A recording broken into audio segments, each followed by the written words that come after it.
নমস্কার বন্ধুরা, তোমাদের সকলকে স্বাগত তোমাদের চ্যানেল স্টাডি অনে। আজকে আমরা পড়তে চলেছি পশ্চিমবঙ্গ মধ্যশিক্ষা পরিষদের সপ্তম শ্রেণীর স্মৃতিচিহ্ন কবিতাটি।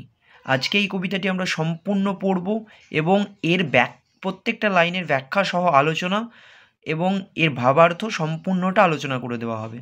অবশ্যই ভিডিওটা প্রথম থেকে শেষ পর্যন্ত দেখো, এখান থেকে তুমি কিছু একটা নিয়ে যেতে পারবে। আর যদি চ্যানেলটিকে সাবস্ক্রাইব না করে থাকো তো অবশ্যই চ্যানেলটিকে সাবস্ক্রাইব করে আমাদের পরিবারের সদস্য হয়ে যাবে একজন, এবং চ্যানেলটিকে অবশ্যই লাইক, শেয়ার এবং ভিডিওটি তোমার বন্ধুদের সাথে শেয়ার করে রাখো, যাতে সবার কাছে আমাদের ভিডিওটা পৌঁছে যায় এবং সবাই এই কবিতাটি খুব সুন্দরভাবে বুঝতে পারে। যাই হোক, এবার আজকে আমরা এই কবিতার মূল অংশে ফিরে যাচ্ছি। এই যে স্মৃতিচিহ্ন, এই স্মৃতিচিহ্ন কবিতাটি স্মৃতি বলতে কি বুঝি আমরা প্রথমে জানতে হবে। দেখো, অবশ্যই স্মৃতি বলতে এটাই বোঝায় যে আমাদের পুরনো কোনো জিনিস বা পুরনো কোনো কিছু তুমি করে রেখেছো বা পুরনো কোনো ঘটনা তুমি যার স্মৃতিচারণ করছো, অর্থাৎ পুনরো তুমি যেগুলো পুরনো কোনো জিনিস, কোনো পুরনো একটা জিনিস তুমি রেখে গেছো, সেই জিনিসটা তুমি আজ দেখলে এবং দেখার পর তোমার সেই চিহ্নগুলো মনে পড়লো বা তুমি তখন কি করেছিলে না করেছিলে সেইগুলো মনে পড়লো। এটাই হচ্ছে আমাদের স্মৃতি। যেমন আজ আমরা এখন বড় হয়ে গেছি, আমরা ছোটোতে কি করেছি না করেছি এখন সেগুলো সব স্মৃতি হয়ে আছে। এটাই হচ্ছে আমাদের স্মৃতি। এবং চিহ্ন কি? সেই স্মৃতি স্বরূপ যদি আমাদের ছোটোবেলাকার কোনো জিনিস বা কোনো সামগ্রী যদি আমরা রেখে দিই, সেটা হচ্ছে চিহ্ন, অর্থাৎ সেই স্মৃতিচিহ্ন। আমাদের স্মৃতিচিহ্ন কবিতার লেখিকা হচ্ছেন কামিনী রায়। এই কামিনী রায় সম্বন্ধে এবার আমরা লেখিকা সম্বন্ধে আগে একটু জেনে নেব, তারপর আমরা কবিতার মূল বিষয়ে ফিরে যাব। দেখো, কামিনী রায় যিনি জন্মগ্রহণ করেছিলেন 1864 খ্রিস্টাব্দে, 1864 সালে তিনি জন্মগ্রহণ করেছিলেন বাংলাদেশের বরিশাল জেলার বাসন্ডা গ্রামে। তার পিতার নাম ছিল চণ্ডীহরণ সেন। তিনি অতি শৈশবকাল থেকে কবিতা রচনায় প্রয়াসী হন। এই কামিনী রায় হচ্ছিলেন ভারতবর্ষের, অর্থাৎ ইংরেজ শাসিত ভারতবর্ষের প্রথম ডিগ্রিধারী একজন মহিলা, যিনি সংস্কৃতে বিএ পাশ করেছিলেন। তিনি তার প্রথম কাব্যগ্রন্থ নাম হচ্ছে আলো ছায়া, যেটা মাত্র 15 বছর বয়সে প্রকাশিত হয়। এছাড়াও আরও তোমাদের বইয়ে দেখবে দেওয়া আছে, সেগুলো একটু দেখে নেবে, খুব ভালো হয় সেগুলো দেখে নিলে। যাই হোক, এবার আমরা আমাদের কবিতার মূল অংশে ফিরে যাচ্ছি।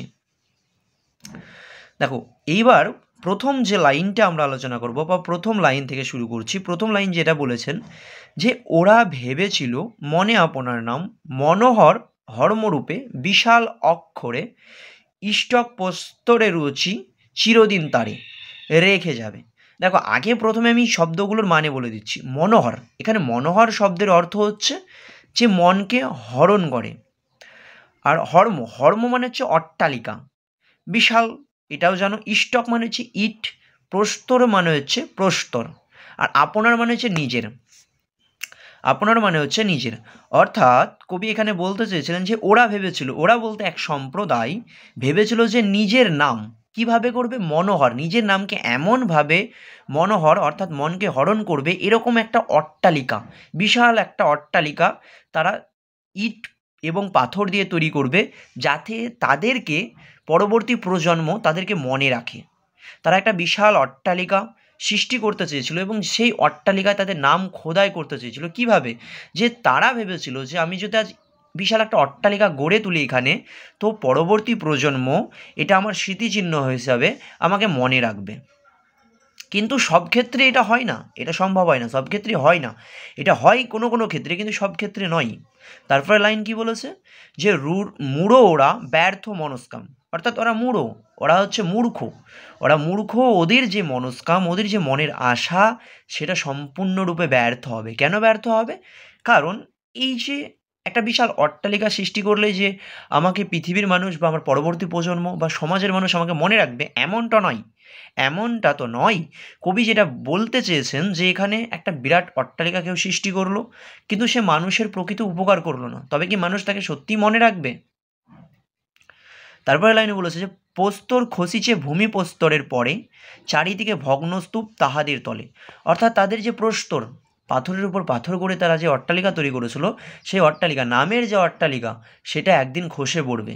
তারা যদি প্রকৃতই মানুষের উপকার না করেন, মানুষের ভালোবাসা না পেয়ে থাকেন, তবে তাদের এই যে অট্টালিকা বা অট্টালিকার সমতুল্য নাম কোনোটাই তাদের আর থাকবে না। একটা একটা প্রস্তর বা ইটের মতো যেভাবে কোনো একটা অট্টালিকা ধ্বংস হয়, ঠিক তেমনই তাদের নামেরও ধ্বংস হবে। লুপ্ত স্মৃতি শুষ্ক তৃণ কাল নদী জলে ভেসে যায় নামগুলি কে বা রক্ষা করে। অর্থাৎ তাদের এই যে নামগুলি, এই নামগুলো শুষ্ক তৃণকাল নদীর সময়ের স্রোত, অর্থাৎ নদীর স্রোতের মতো, যেমন নদীর স্রোত একটার পর একটা ভেসে যায়, ঠিক তেমনই সেই স্রোতটাকে তো আমরা ফিরে পেতে পারি না, পরবর্তী নতুনভাবে একটা স্রোত তৈরি করে নদী। ঠিক তেমনই সেই মানুষগুলো তাদের নামকে আর রক্ষা করতে পারবে না, তাদের নামকে আর টিকিয়ে রাখতে পারবে না। আস্তে আস্তে নদীর স্রোতের মতো, সেই সময়ের মতো সেগুলো চলে যাবে নদীর জলের মতো ভেসে যায় নামগুলি কে বা রক্ষা করে।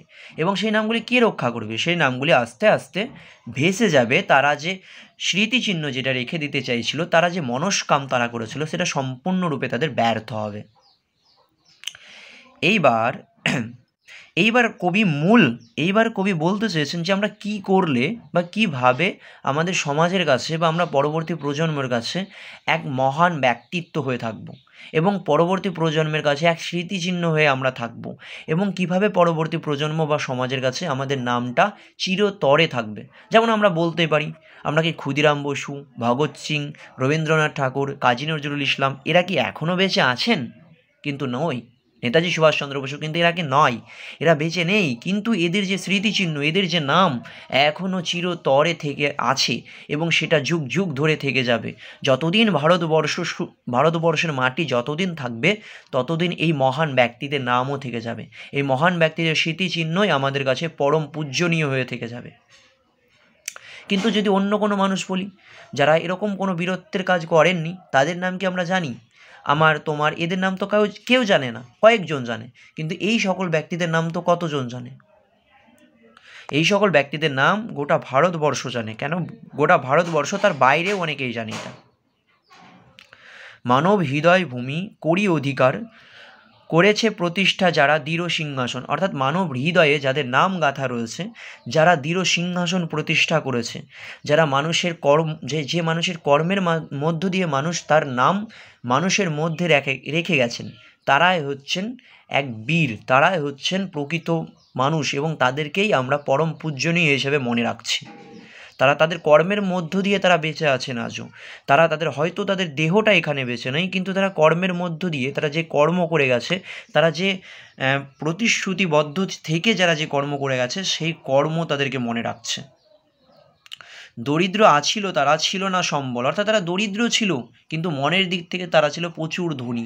তারা মানুষের উপকার করেছেন, মানুষকে সাহায্য করেছেন, মানুষের পাশে দাঁড়িয়েছেন। প্রস্তরের এত বোঝা জড়ো করিবার, এবং তারা সে পাথরের মতো একটার একটা করে মানুষের উপকার করেছেন এবং মানুষের পাশে দাঁড়িয়েছেন। তাদের রাজত্ব হেরো অক্ষুণ্ণ কেমন? তাদের রাজত্ব তো অক্ষুণ্ণই থেকে যাবে, তাদের রাজত্ব কোনো দিনই শেষ হবে না। তারা যুগ যুগ ধরে পূজ্যনীয়, পরম পূজ্যনীয় হিসেবে থেকে যাবে। এটাই হচ্ছে কর্ম, যে কর্মের মধ্য দিয়ে তুমি তোমার প্রকৃত মনুষ্যত্বকে তুমি বাঁচিয়ে রাখতে পারবে। কাল স্রোতে ধৌত নাম নিত্য সমুজ্জ্বল। অর্থাৎ কাল স্রোতে তাদের নামটা কোনো দিনই ধৌত হবে না। তাদের নাম সারা জীবনের জন্য নদীর স্রোত যেমন বয়ে যায়, সেইভাবে তাদের নামও বয়ে যাবে। তাদের নামের কোনো শেষ নেই। তাদেরকে সব সময়ের জন্য আমাদের পরবর্তী প্রজন্ম, আমাদের সমাজ তাদেরকে মনে রাখবে, আমাদের ভারতবর্ষ তাদেরকে মনে রাখবে, আমাদের সকল প্রজাতি তাদেরকে মনে রাখবেন। এই ছিল আমাদের সম্পূর্ণ আলোচনা। অবশ্যই ভিডিওটা ভালো লাগলে একটা লাইক এবং ভিডিওটা বন্ধুদের মধ্যে শেয়ার করে রাখবে, এবং চ্যানেলটিকে অবশ্যই সাবস্ক্রাইব করে আমাদের পরিবারের একজন সদস্য হয়ে যাবে। থ্যাংক ইউ, ধন্যবাদ। সুস্থ থাকবে, ভালো থাকবে। আজকের ভিডিওটা এই পর্যন্ত। দেখা হচ্ছে আমার পরবর্তী ভিডিওতে। নমস্কার।